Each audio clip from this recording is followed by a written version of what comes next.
बिस्मिल्लाहिर्रहमानिर्रहीम। Dear students, आज जो है हम बात करेंगे इलेक्ट्रोफिलिक एरोमेटिक सब्स्टिट्यूशन के ऊपर। इलेक्ट्रोफिलिक एरोमेटिक सब्स्टिट्यूशन क्या होती है, एंड देन स्पेसिफिकली आज जो है हम बात करेंगे हेलोजिनेशन के ऊपर के हेलोजिनेशन किस तरह से होती है।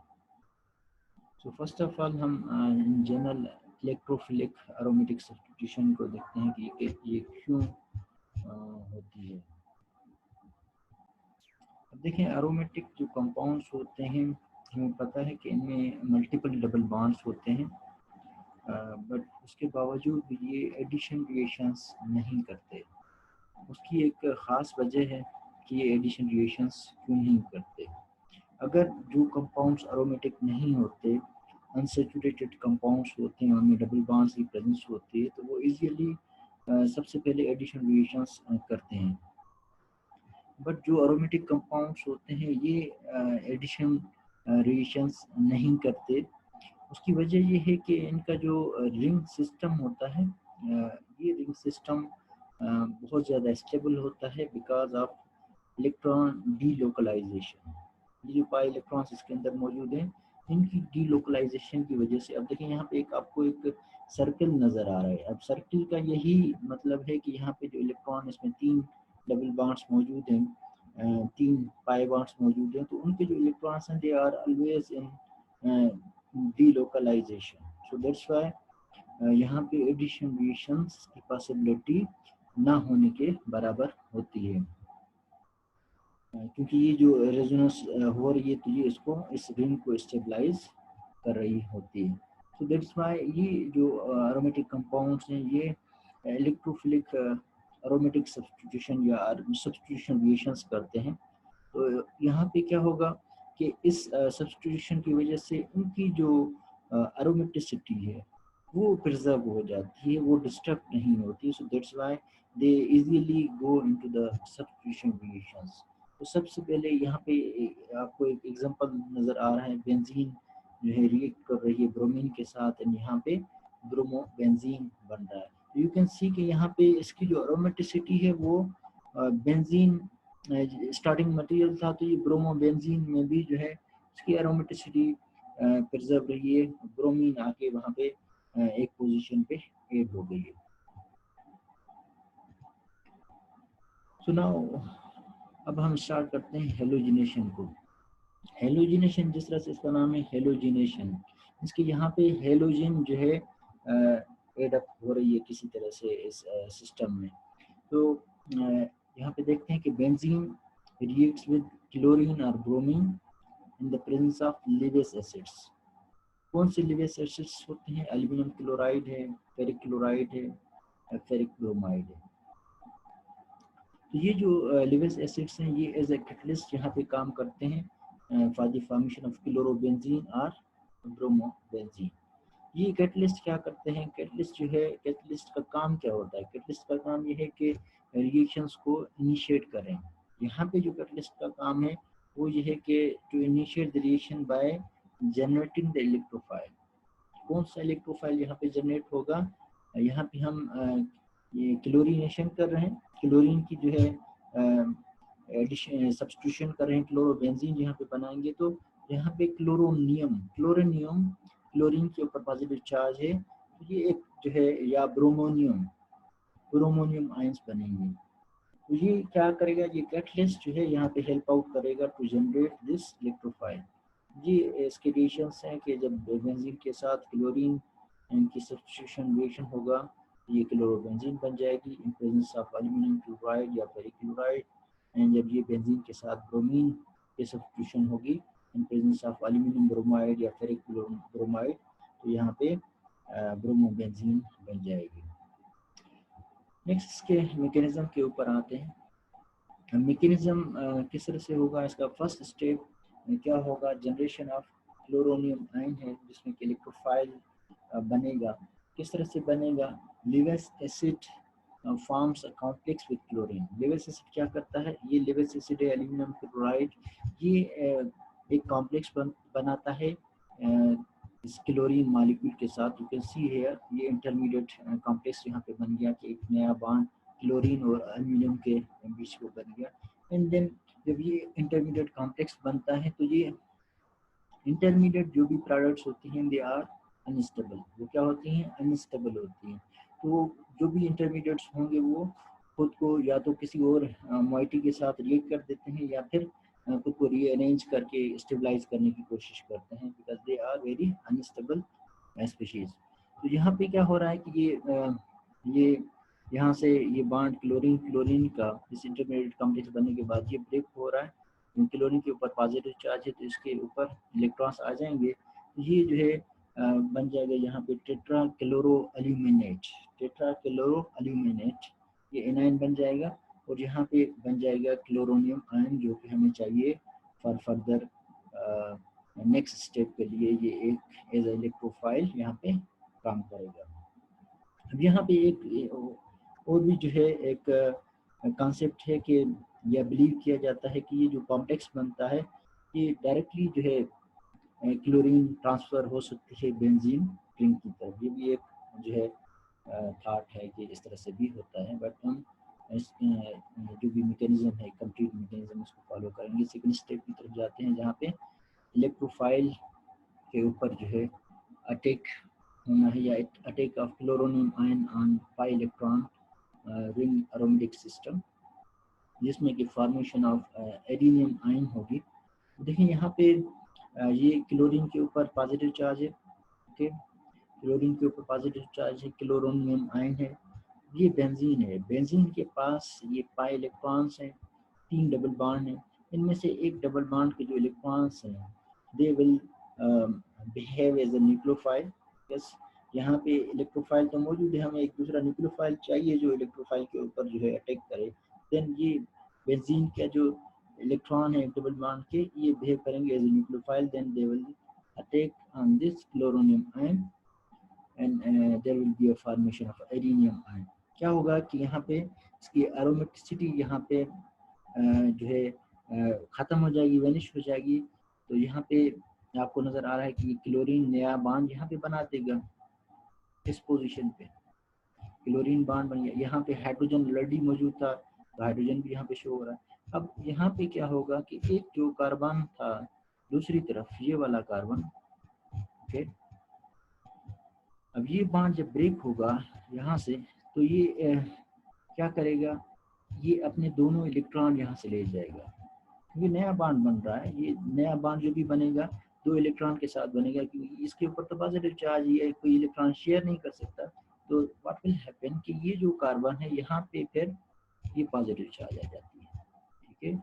और ये वाला जो कार्बन है ये sp3 हाइब्रिडाइज हो जाएगा। sp3 हाइब्रिडाइज वो होते हैं जो कि सैचुरेटेड हों, उनके साथ जो है कोई डबल बॉन्ड नहीं होता। सो ये जो स्टेप है, एक और चीज़ यहाँ पे ऐड कर देते हैं कि यहाँ पे आपको नज़र आ रहा है this is a slow step, okay. और ये जो अटैक ऑफ इलेक्ट्रोफाइल है it is also a rate determining step. Rate determining step means के इट शोज के किस स्पीड के साथ ये रिएक्शन हो रहा है। तो क्यों स्लो स्टेप है? बिकॉज यहाँ पे ये जो स्टेप है ये एंडोथर्मिक स्टेप है। आपने ये टर्म सुने होंगे, एंडोथर्मिक और एक्सोथर्मिक। अब इन दोनों में क्या फ़र्क है? एंडोथर्मिक में क्या होता है कि एनर्जी सप्लाई होती है, ठीक है, एनर्जी प्रोवाइड करते हैं यहाँ पे, क्योंकि यहाँ पे हमें बॉन्ड ब्रेक करना है। जब बॉन्ड ब्रेक होगा तो वी नीड सम एनर्जी। यहाँ पे ये जो रिएक्शन है ये एंडोथर्मिक रिएक्शन है, that's why endothermic reactions slow होंगे। एंडोथर्मिक होने की वजह से ये रिएक्शन जो है ये स्टेप स्लो है। नेक्स्ट स्टेप पे जाते हैं।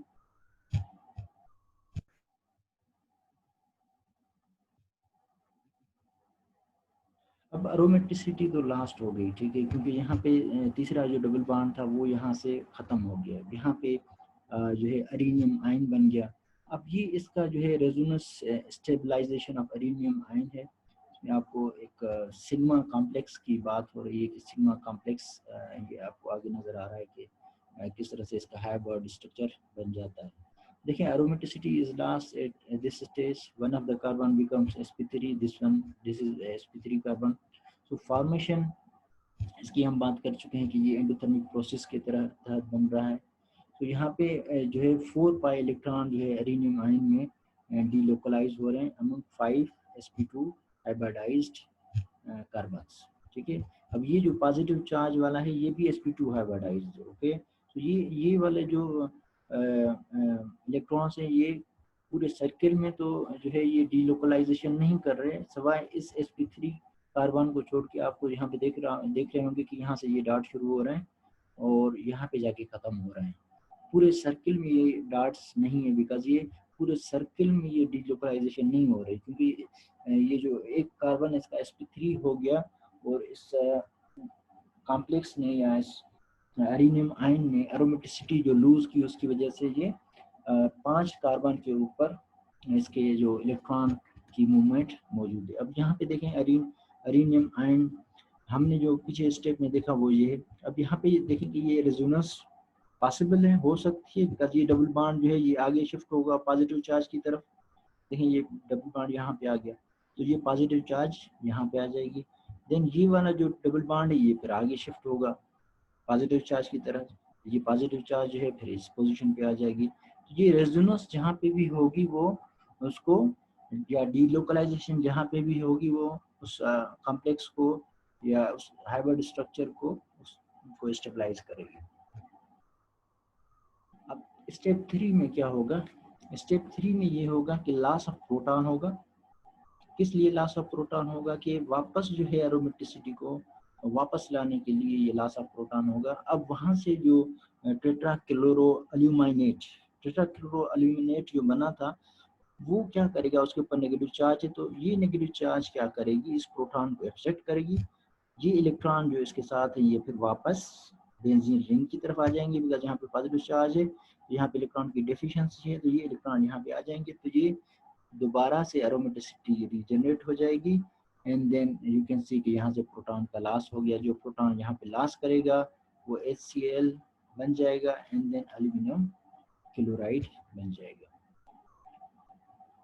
सो दिस ये जो सेकंड थर्ड स्टेप है जिसमें लॉस ऑफ प्रोटॉन हो रहा है या फिर एरोमेटिसिटी, क्योंकि ये स्टेबलाइजेशन की तरफ वापस जा रहा है, तो ये फिर एक्सोथर्मिक प्रोसेस के तहत हो रहा है। एक्सोथर्मिक प्रोसेस को कहते हैं कि वहाँ जहाँ से कोई एनर्जी, हीट एनर्जी या थर्मल एनर्जी जनरेट हो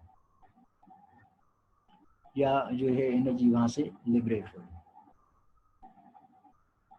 तो नेक्स्ट स्लाइड में देखेंगे एनर्जी प्रोफाइल। यहाँ पे आपको नजर आ रहा है इलेक्ट्रोफिलिक सब्स्टिट्यूशन बेंजीन में।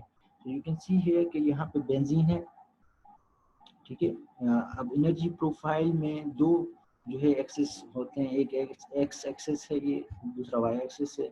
अब ये एक्स एक्सिस पे हमेशा रेडिएशन कोऑर्डिनेट प्रेजेंट होता है और वाई एक्सिस पे एनर्जी को शो करते हैं। अब यहाँ से ये जो एनर्जी प्रोफाइल है, सबसे पहले रिएक्टेंट्स को शो किया जाता है। यू कैन सी के बेंजीन और इलेक्ट्रोफाइल आपस में यहाँ पे रिएक्ट कर रहे हैं। तो यू कैन सी है कि ये जो इसका रिएक्टेंट्स की जो प्रोफाइल है, एनर्जी प्रोफाइल, वो यहाँ पे है एनर्जी इस लेवल पे, ये यहाँ से शुरू हो रहा है। ये यू कैन सी है, ये स्लो स्टेप है। स्लो स्टेप क्यों है? बिकॉज हम पहले डिस्कस कर चुके हैं कि ये एंडोथर्मिक प्रोसेस की वजह से हो रहा है। एंडोथर्मिक प्रोसेस क्या है कि यहाँ पे एनर्जी सप्लाई होती है। क्यों एनर्जी सप्लाई कर रहे हैं? Because we have to break the bond. अब यहाँ पे देखेंगे, यहाँ पे दो ट्रांजिशन स्टेट्स बन रहे हैं। अब ट्रांजिशन स्टेट किस चीज़ को कहते हैं? ट्रांजिशन स्टेट वो स्टेट है कि जहाँ पे बॉन्ड ब्रेक होता है या बॉन्ड फॉर्मेशन होती है। यहाँ पे ट्रांजिशन स्टेट 1 है, ट्रांजिशन स्टेट 2 है। अब जब भी ये दो ट्रांजिशन स्टेट्स होंगी तो उसके बीच में इंटरमीडिएट जरूर होता है, ठीक है, इंटरमीडिएट जरूर होता है। अब जब ट्रांजिशन स्टेट 1 होती है तो फिर इंटरमीडिएट नहीं बनता। फिर उसी ट्रांजिशन स्टेट में जिस तरह से आपने देखा होगा, अगर आपको याद होगा, SN1 और SN2 रिएक्शंस में, एक में जो है डबल स्टेप है, दूसरे में सिंगल स्टेप है। तो जो सिंगल स्टेप SN2 रिएक्शन उसमें ट्रांजिशन स्टेट एक ही होती है, एक ही स्टेट में जो है बॉन्ड ब्रेक भी हो रहा है और बॉन्ड फॉर्म भी हो रहा है। बट यहाँ पे इस तरह से नहीं हो रहा। यहाँ पे फर्स्ट स्टेप में बॉन्ड जो है ब्रेक होगा और सेकेंड स्टेप में जो है फर्स्ट स्टेप में जो है यहाँ पे बॉन्ड ब्रेक होकर इलेक्ट्रोफाइल अटैच होगा और सेकेंड स्टेप में जो है यहाँ पे आपको नजर आ रहा होगा, मैं यहाँ पे शो कर दूँ, ये बॉन्ड जो है नया यहाँ पे फॉर्म हो रहा है। फर्स्ट स्टेप में, फर्स्ट ट्रांजिशन स्टेप में। अब ये इंटरमीडिएट देखें, ये एल्यूमिनियम आयन बना हुआ है और ये कंप्लीट जो है आपको लोकलाइजेशन नज़र नहीं आ रही, यहाँ पे ये खाली है because of this sp3 hybridised carbon. ये एल्यूमिनियम आयन है, सिग्मा कॉम्प्लेक्स, ठीक है। अब ये इंटरमीडिएट है। अब इंटरमीडिएट के बाद क्या होगा कि सेकंड जो ट्रांजिशन स्टेट है उसमें क्या होना है कि ये बॉन्ड जो है ब्रेक होना है, इसको दिखाया गया। अब ये फॉर्म हो रहा है यहाँ पे बॉन्ड, यहाँ से ये हाइड्रोजन ये फॉर्म हो रहा है, ये इन हो रहा है, ये आउट हो रहा है, ये ट्रांजिशन स्टेट 2 है।